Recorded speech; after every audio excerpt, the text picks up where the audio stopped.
everyone. You are watching official YouTube channel of I am Aspirants and this is Shivam Sharma, your quant and DILR mentor, and you are watching the IP Mat series PYQ 2019 question series. So we will start first question for today. So this is I am Aspirants PYQ series. So I think this we have done ये सारे questions हम लोगों ने last class में कर लिया और ये हमारी fifth class I think yes if I am not wrong this is your fifth class जिसमें हम लोग PYQ IP Mat Indore 2019 के जो previous year questions हम लोग solve कर रहे हैं और ये आपकी last class आने वाली है जिसमें हमने सारे 2019 के PYQ questions solve कर लिए हैं. नेक्स्ट वीडियो से हम लोग स्टार्ट करेंगे 2020 के जो भी आपके PYQ questions हैं वो हम लोग स्टार्ट कर देंगे. So this all we have done.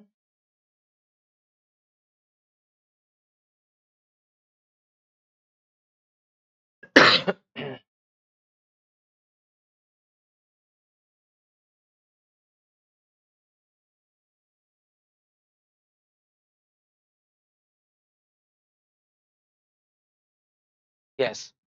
So we have to solve this question today. So again, one of the excellent question based on mixture and alligation. चलो तो फर्स्ट ऑफ ऑल एक बार read करो क्या given है यहाँ पे. So question is an alloy P has copper and zinc in the proportion of 5 and 2 by weight while another alloy Q has same metal in the proportion of 3 and 4 by weight. ठीक है, means आपके पास एक P alloy है जिसमें copper and zinc का ratio given है 5:2 and second alloy Q है जिसमें अगेन कॉपर एंड जिंक का रेशियो गिवन है दैट इज 3:4. ठीक है, ये this is based on mixture allegation. इसका मैं अभी देख रहा था, इसका जो सॉल्यूशंस देख रहा था तो यहाँ पे जो गूगल पे मींस आपका नेट पे चैट जीपीटी में इतना डिफिकल्ट सॉल्यूशन दे रखा है. मैं आपको उसका बेस्ट एग्जाम ओरिएंटेड अप्रोच बताता हूँ कि किस तरीके से हम इस लेवल के क्वेश्चंस को मतलब विद इन 1 मिनट हम इसको सॉल्व कर लेंगे.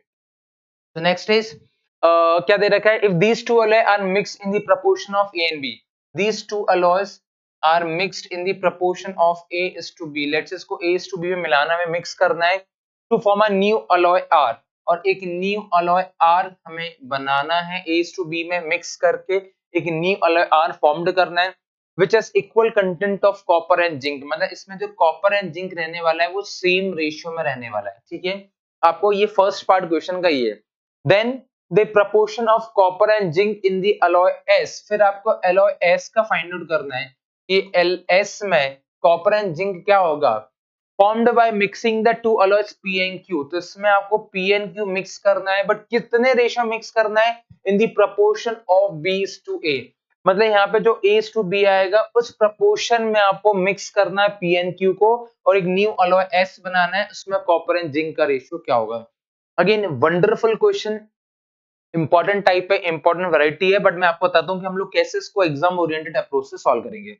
फर्स्ट ऑफ ऑल ये फर्स्ट पार्ट सॉल्व करते हैं. This is first part, this is second part. मतलब ये जो क्वेश्चन है वो आपका टू पार्ट्स में है. ठीक है, फर्स्ट पार्ट में एक P है, Q है. P में कॉपर जिंक 5:2 है, Q में कॉपर जिंक 3:4 है. दोनों को A:B के रेशियो मिक्स करना है सो दैट R में कॉपर जिंक का रेशियो 1:1 आ जाए. ठीक है, तो फर्स्ट ऑफ ऑल हम लोग ये A:B फाइंड आउट करते हैं. ये A:B फाइंड आउट करते हैं तो मुझे यहाँ पर थोड़ा सा स्पेस चाहिए या फिर मैं इधर सॉल्व कर देता हूँ. ध्यान देना, तो मैं इसको किस तरीके से सॉल्व कर रहा हूँ. यहाँ पे मैं स्प्लिट कर लेता हूँ. Let's say this is P Q and R. ठीक है, यहाँ पे मैंने लिखा कॉपर एंड जिंक. तो P में कॉपर एंड जिंक का रेशियो 5:2. ठीक है, Q में कॉपर एंड जिंक का रेशियो 3:4. जो मैं रिक्वायर्ड है, जो बनाना है R, उसमें कॉपर एंड जिंक का रेशियो 1:1. फर्स्ट ऑफ ऑल क्या करोगे, यहाँ पे ऐड कर देते हैं. 5 and 2 is 7, 3 and 4 is 7, 1 and 1 is what 2. हमने सारे रेशियोज को ऐड कर दिया. नेक्स्ट स्टेप में क्या करोगे, अब इसको इक्वल बनाएंगे. We have to make them equal. 7 7 2 को इक्वल बनाने के लिए 7 में मल्टीप्लाई कर देते हैं 2 का, 7 में मल्टीप्लाई कर देते हैं 2 का एंड 2 में मल्टीप्लाई कर देंगे 7 का. तीनों वैल्यूज को हमें सेम करना है. ठीक है, तो 7 7 एंड 2 को सेम करने के लिए 7 में मल्टीप्लाई किया 2 का एंड 2 में मल्टीप्लाई किया 7 का. अगेन अब हम लोग एलिगेशन यूज करते हैं. तो alligation we can use either on copper और ऑन जिंक. किसी भी एक आप मेटल में मींस किसी भी एक मेटल जो अलॉय है उसमें आप यूज कर सकते हो. दोनों से सेम ही आंसर आता है. लेट्स से मैं कॉपर में यूज करता हूं. अब मैं एलिगेशन यूज कर रहा हूं कॉपर में. ठीक है, आप जिंक में भी यूज कर सकते हो. तो P में कॉपर कितना है 5 रेशियो, बट ये 2 का मल्टीप्लाई करेंगे 5 into 2 becomes 10, Q में 3 रेशियो का, तो 3 का 2 में मल्टीप्लाई करेंगे, इट becomes 6, और जो R है, जो हमारा डिजायर्ड है, जो बनाना है, उसमें कॉपर का रेशियो 1 है, बट 1 में 7 का मल्टीप्लाई करेंगे तो इट becomes 7, ठीक है। तो 10, 6 एंड जो मीन वैल्यू है 7 है। अब हम यहाँ पे लगाते हैं एलिगेशन, तो 10 minus 7 is what 3 and 7 minus 6 is what 1, means यहाँ पे जो रेशियो आएगा A is to B का, दैट इज 1:3, यहाँ पे जो A is to B का रेशियो आ रहा है दैट इज 1:3, ठीक है। तो P है 5 and 2 के रेशियो में, alloy Q इसमें कॉपर जिंक के 3:4 के रेशियो में, when they are mixed in the ratio 1:3, जब 1:3 में मिक्स करेंगे तो we will get the new alloy R in which copper and zinc are in the ratio of 1:1, ठीक है, getting my point। तो यहाँ से हमारा A and B का वैल्यू आ गया, बट अभी आंसर नहीं आया, बिकॉज हमें क्या फाइंड आउट करना है, then find the proportion of copper and zinc in the alloy S, आपको S में फाइंड आउट करना है by mixing again P, two alloys P and Q, but किस रेशियो में लाना है, B:A में मिलाना है, B:A मतलब आपको इस बार 3:1 के रेशियो में यहाँ पे मिक्स करना है। चलो, तो P में कॉपर एंड जिंक का रेशियो ऑलरेडी गिवन है, कितना है 5:2, ठीक है। Q में कॉपर एंड जिंक का रेशियो दैट इज 3:4, इसको ऐड कर देते हैं, दैट इज 7। अब किस रेशियो में मिक्स करना है, तो B:A में मिक्स करना है, B:A में मिक्स करना है, मींस B है मतलब 3:1 में मिक्स करना है, ऊपर 3 का मल्टीप्लाई करेंगे, नीचे 1 का मल्टीप्लाई करेंगे, तो न्यू रेशियोस बिकम 3 5 जा 15, 3 2 जा 6, ठीक है। देन 1 का मल्टीप्लाई 3 एंड 4 में करेंगे, इट बिकम्स 3:4, सेम ही रहेगा। तो 15 plus 3 is what 18 and 6 plus 4 is what 10, तो 18:10 means answer is 9 times 18 and 5 times 10 means correct answer is 9:5, 9:5 is correct answer is option third हो जाएगा। तो this is the exam oriented approach, means यहाँ पे two types में इस question को two levels में ब्रेक डाउन करके दे रखा है।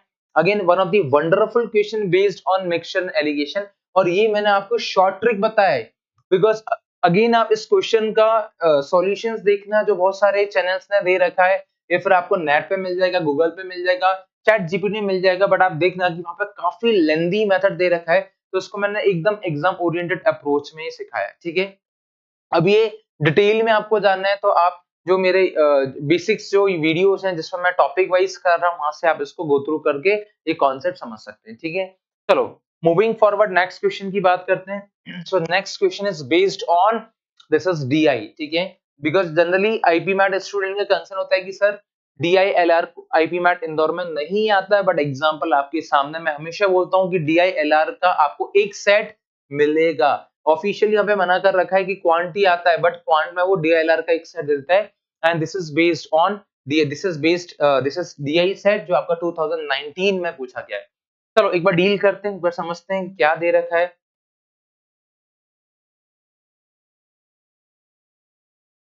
सो क्वेश्चन इज यहाँ पे एक डेटा गिवन है, analyse the given data for exports and import, तो एक्सपोर्ट एंड इंपोर्ट का एक डेटा गिवन है, एक्सपोर्ट एंड इंपोर्ट का यहाँ पे एक डेटा गिवन है, ईयर वाइज 2006 से 2017 का, तो इन करोड्स, तो यहाँ पे क्या दे रखा है ये पूरा आपको समझ आ रहा है। 6 में मींस ये जो डार्क है ये एक्सपोर्ट को रिप्रेजेंट कर रहा है, जो यहाँ पे व्हाइट है वो आपको इंपोर्ट को रिप्रेजेंट कर रहा है, so this is export, this is import. 6 में लेट्स से एक्सपोर्ट कितना है 270 और 290 के मिड में मींस 280, तो 280 क्या है यहाँ पे एक्सपोर्ट है, और इंपोर्ट कितना हुआ 2006 में, दैट इज 10 एंड 30 के बीच में लाई करेगा मींस 220, मींस आपको पूरा यहाँ पे हर एक ईयर का एवरी ईयर का एक्सपोर्ट और इंपोर्ट दे रखा है। क्वेश्चन समझते हैं क्या पूछा जा रहा है, average annual exports for the given period from 6 to 17 was approximately, तो आपको ईयर 6 से 17 तक आपको एक्सपोर्ट का एवरेज फाइंड आउट करना है। चलो देखते हैं हम लोग, तो 2006 में एक्सपोर्ट कितना 20, 2007 में एक्सपोर्ट, ये ब्लैक वाला आप चेक करोगे, एक्सपोर्ट मीन जो डार्क कलर है, तो 2007 में एक्सपोर्ट कितना है 280, 280, 220, 280 लिखते जाते हैं इसको ना। Next next in the year 2008 में एक्सपोर्ट कितना है 230, नेक्स्ट 2009 में एक्सपोर्ट इज 210, देन यहाँ पे एक्सपोर्ट कितना है 200, ईयर 2011 में एक्सपोर्ट कितना है, एक्सपोर्ट इज 220, ईयर 12 में एक्सपोर्ट कितना है दैट इज 210, 13 में एक्सपोर्ट कितना है 200 है, ठीक है। कहां तक जाना है 17 तक जाना है। 14 में एक्सपोर्ट वाज अगेन 200, 15 में एक्सपोर्ट वाज अगेन 200, 16 में एक्सपोर्ट कितना है, 16 में 220 है, 16 में एक्सपोर्ट इज 220, ठीक है।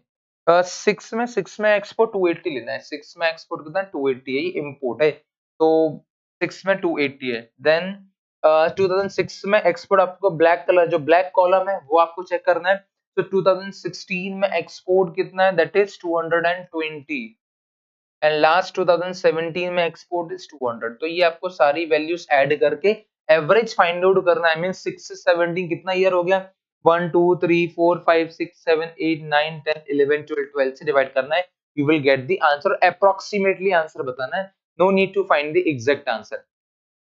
So 280, 280. So 280 plus 280.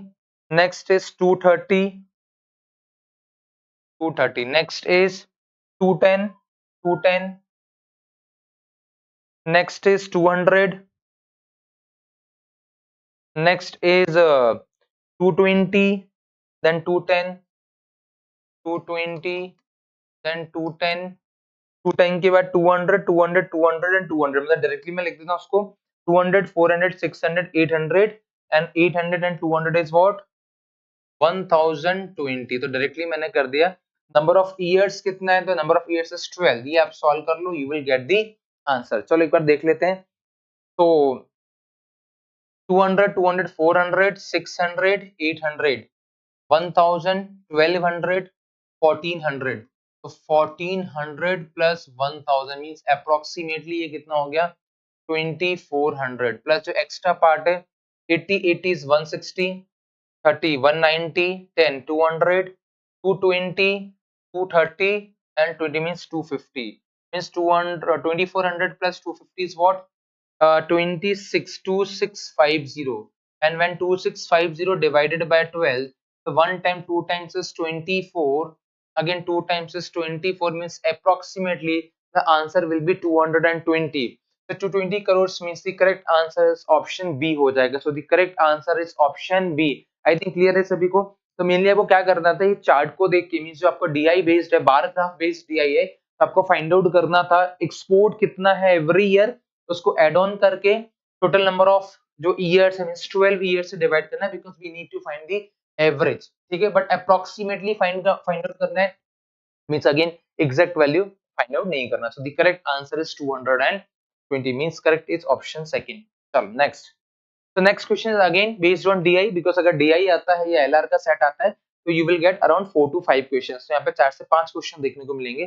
तो next question is again based on DI. तो समझते हैं क्या फाइंड आउट करना है।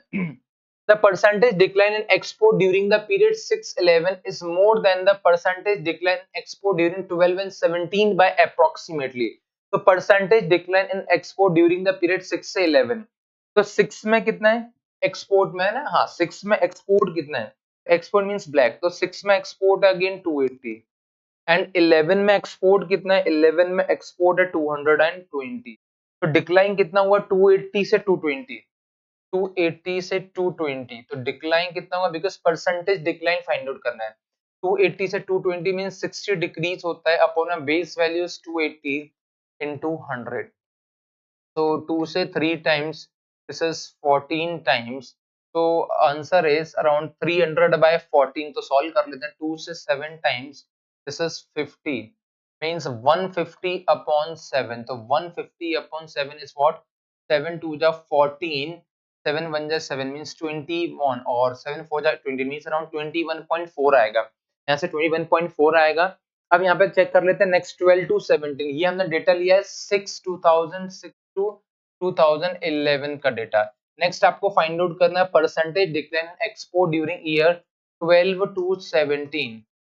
तो 12 टू 17 में कितना परसेंटेज डिक्लाइन है ये चेक कर लेते हैं। 12 में कितना एक्सपोर्ट, तो 12 में है 210, एंड 17 में एक्सपोर्ट कितना है, 17 में द एक्सपोर्ट का वैल्यू इज 200 ना, यस ये 200 हो जाएगा। तो 210 से 200 कितना डिक्लाइन हुआ, 210 से 200 मींस डिक्लाइन हुआ 10, 210 से 200 तो कितना डिक्रीज हुआ, 10 डिक्रीज हुआ upon a base value is 210 into 100, 0 से 0 कैंसिल, तो 100/21, तो 100/21 मीन्स अप्रोक्सीमेटली यहाँ पे जो वैल्यू होगा when 100 is divided by 21, तो 5 टाइम्स नहीं ले सकते ना, तो 4 टाइम्स लेते हैं, तो 4 time is 84, so it becomes 16 decimal 0, so again it is 6 time, 8 1 जा 8 2 जा 16, 7 times, so 7 1 जा 7, 7 2 जा 14 मींस अगेन अराउंड 4.7, तो जो डिक्लाइन आ रहा है यहाँ पे 4.7 का आ रहा है, यहाँ पे जो डिक्लाइन आ रहा है दैट इज 4.7 परसेंटेज का, ये आ रहा है 21.4 का, तो दोनों में डिफरेंस फाइंड आउट करना है, तो 21 माइनस 4 मींस अराउंड जो यहाँ पे जो डिफरेंस क्रिएट होगा 21 माइनस 4 मींस अगेन यहाँ पे 16 पॉइंट समथिंग यहाँ पे आंसर आएगा, because when 21 is subtracted, 21 minus 4.7 means 14 minus 7 is what, 7, again 20 minus 4 is 16 means correct answer is 16.5. Again they are asking to find the approximate value, so no need to find the exact value, so the correct answer is option A, that is 16.5. आपको यही find out करना है कि percentage decline यहाँ पे जो होगा उनका डिफरेंस कितना होगा, percentage decline export during this period is more than, okay more than कितना ज्यादा है, in the percentage decline in the export during this period, तो यहाँ 21.4 है, यहाँ 4.7, तो अप्रोक्सीमेटली कितना ज्यादा है, 16.5% समथिंग यहाँ पे ज्यादा होगा, तो the correct answer is option A. Getting my point, कैसे फाइंड आउट करना है, कैसे डीआई को सॉल्व करना है, DI is nothing, it is only concept based on your quant portion, और quant में भी percentage and रेशियो, तो डीआई में जो कॉन्सेप्ट मेनली जो क्वेश्चन बेस्ड होते हैं परसेंटेज एंड रेशियोज पर बेस्ड है, तो डीआई इज ऑलमोस्ट ऐसा बोलूंगा कि वो आपका जो क्वांट है वही डीआई है, बिकॉज डीआई में कुछ आपको अलग से नहीं फाइंड आउट करना, अलग से कुछ नहीं पढ़ना होता, अगर आपके क्वांट की कॉन्सेप्ट स्ट्रॉन्ग है definitely you are able to solve the question based on DI also. चलो, तो next question is again based on इसी सेट पे, तो क्वेश्चन नंबर 3 सॉल्व करते हैं सेम सेट का। तो in this question they are asking maximum difference between import and export, तो इस बार आपको फाइंड आउट करना है इंपोर्ट एंड एक्सपोर्ट का मैक्सिमम डिफरेंस, ठीक है, इंपोर्ट एंड एक्सपोर्ट का मैक्सिमम डिफरेंस, ठीक है, वो किसी भी ईयर में हो सकता है, उन्होंने मेंशन नहीं किया, बस आपको इंपोर्ट और एक्सपोर्ट का मैक्सिमम डिफरेंस फाइंड आउट करना है, तो चेक करो एक्सपोर्ट, तो एक्सपोर्ट की मैक्सिमम वैल्यू हमें क्या दिख रही है, इंपोर्ट एंड एक्सपोर्ट का मैक्सिमम डिफरेंस फाइंड आउट करना है ना, जब मुझे मैक्सिमम डिफरेंस फाइंड आउट करना है तो एक वैल्यू मुझे ज्यादा लेनी होगी और सेकंड वैल्यू मुझे कम लेनी होगी, तभी तो डिफरेंस ज्यादा आएगा, ठीक है, तो अगर मुझे इंपोर्ट एंड एक्सपोर्ट का डिफरेंस फाइंड आउट करना है, इट मींस दैट मुझे import minus export find out करना है, इंपोर्ट को मैक्सिमाइज कर देते हैं और एक्सपोर्ट को मिनिमाइज कर देते हैं, तो सबसे पहले चेक करते हैं इंपोर्ट की मैक्सिमम वैल्यू आपको कौन सी ईयर में दिख रहा है, कौन सा बार सबसे ऊपर दिख रहा है, आपको सबसे टॉल दिख रहा है, कौन सी बिल्डिंग सबसे टॉल दिख रही है, तो 2012 में दिख रहा है, 2015 में दिख रहा है, सबसे टॉल बिल्डिंग मुझे इंपोर्ट का 12 एंड 15 में दिख रहा है, एंड वो सेम ही और कितना है 330 एंड 10 के बीच में 320, तो इंपोर्ट की जो मैक्सिमम वैल्यू है वो 320 है, एक्सपोर्ट की मिनिमम वैल्यू चेक करो, एक्सपोर्ट आपको मिनिमम चाहिए बिकॉज डिफरेंट मैक्सिमम करने का मतलब है इंपोर्ट मैक्सिमम एक्सपोर्ट मिनिमम, तो दोनों का डिफरेंस कैसा आएगा, मैक्सिमम आएगा, तो इंपोर्ट मैक्सिमम 320 हो गया, एक्सपोर्ट मिनिमम करना है, तो एक्सपोर्ट का मिनिमम वैल्यू है जो आपको 2013 में दिख रहा है, 14 में सेम ही है, 15 17 मतलब यहाँ पे आपको मिनिमम दिख रहा है, दैट इज कितना 200, so 320 मैक्सिमम इंपोर्ट है, 200 मिनिमम एक्सपोर्ट है, so the answer is 120, so the correct answer is option C, that is 120 CR crores, ठीक है, maximum difference between import and export is 120 crores, means again easy question, आपको बस जो data है जो बार graphs है उसको रीड करना आना चाहिए, या फिर आपको परसेंटेज और रेशियोज के कॉन्सेप्ट स्ट्रॉन्ग है, then you are definitely solve these types of DI, ठीक है, तो next question is again based on the same set, because 5 questions यहाँ पे पूछे जा रहे हैं, तो this is next question, balance trade is defined as, तो बैलेंस ट्रेड का इंफॉर्मेशन दे रखा है, डेफिनेशन दे रखा है, एक्सपोर्ट माइनस इंपोर्ट को बैलेंस ट्रेड कह रहे हैं, so which of the following blocks of 3 years has witnessed the largest average negative balance of trade, तो आपको फाइंड आउट करना है, ये आपको ऑप्शंस गिवन है, तो इन ऑप्शंस में से 3 इयर्स में आपको डेटा गिवन है, 7 से 9, 15 से 17, तो ऐसे कौन सा 3 इयर्स का ब्लॉक है इसमें जो लार्जेस्ट एवरेज नेगेटिव बैलेंस आना चाहिए, तो ना इसका वैल्यू लार्जेस्ट एवरेज होना चाहिए, एवरेज में भी लार्जेस्ट। तो वन बाय वन हम लोग सॉल्व करते हैं, you will get the idea. सबसे पहले हमें फाइंड आउट क्या करना है, बैलेंस ट्रेड, और बैलेंस ट्रेड क्या होगा, एक्सपोर्ट माइनस इंपोर्ट। चलो तो हम लोग फर्स्ट ऑप्शन लेते हैं। First option means 2007, then 8, then 9। तो 2007 में balance export, balance sheet means export minus import क्या होगा एक बार देख लेते हैं। तो 2007, 7 मींस ये एक्सपोर्ट माइनस इंपोर्ट, तो एक्सपोर्ट कितना है 280 है, इंपोर्ट कितना है 240 है, तो 280 माइनस 240, 280 माइनस 240, तो यहाँ पे बैलेंस शीट 40 आ जाएगा। 2008 में export minus import, export minus import, तो 2008 में एक्सपोर्ट कम है मींस 230, इंपोर्ट ज्यादा है मींस 260, तो 230 माइनस 260, 230 माइनस 260 मींस नेगेटिव आएगा -30। इन द ईयर 2009 की बात करते हैं, एक्सपोर्ट माइनस इंपोर्ट, तो 210 माइनस 280, 210 माइनस 280 मींस -70। अब इसका हमें एवरेज फाइंड आउट करना है, तो एवरेज इज व्हाट, तीनों का सम करते हैं, 3 से डिवाइड कर देंगे। तो 40 मींस -70 -30 इज +100, सॉरी -100 +40, तो -100 +40 means -100 +40 means net value is -60 divided by 3, कितना आ जाएगा, -20 आएगा। तो ये जो एवरेज वैल्यू है दैट इज -20। सिमिलरली 15 17 सॉल्व करो, 14 16 सॉल्व करो, 10 एंड 12 सॉल्व करो, देखो कि आपको जिसमें आपको लार्जेस्ट एवरेज वैल्यू मिल रहा है that will be your answer. एक बार ट्राई करो, सॉल्व करो उसको।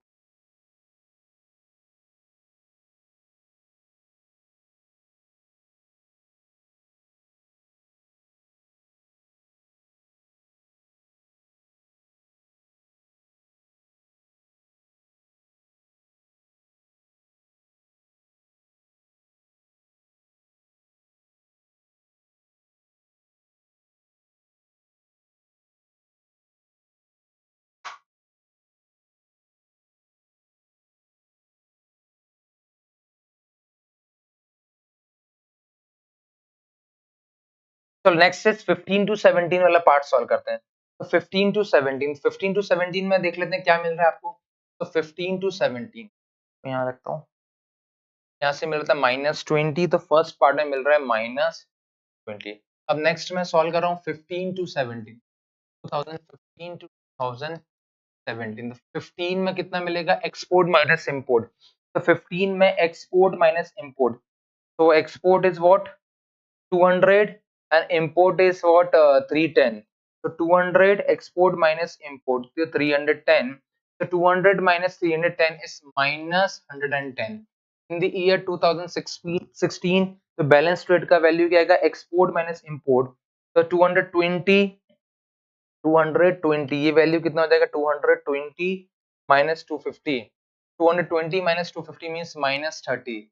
17 में कितना हो जाएगा, तो 17 में डेटा आएगा कितना, अगेन 200, 200 माइनस 200 माइनस 240, 200 माइनस 240 मतलब -40, तो 110 plus 70 means 180, this becomes 180 divided by 3, तो 6 टाइम मींस -60। तो सेकंड ऑप्शन में यहाँ पे जो वैल्यू आ रहा है वो -60 आ रहा है एवरेज वैल्यू। सिमिलरली 14 15 16 वाला डेटा देखते हैं। 14 2014 2015 एंड 2016, तो 15 का ऑलरेडी हमने फाइंड आउट कर लिया था कितना, -110, 16 ऑलरेडी फाइंड आउट कर लेते -30।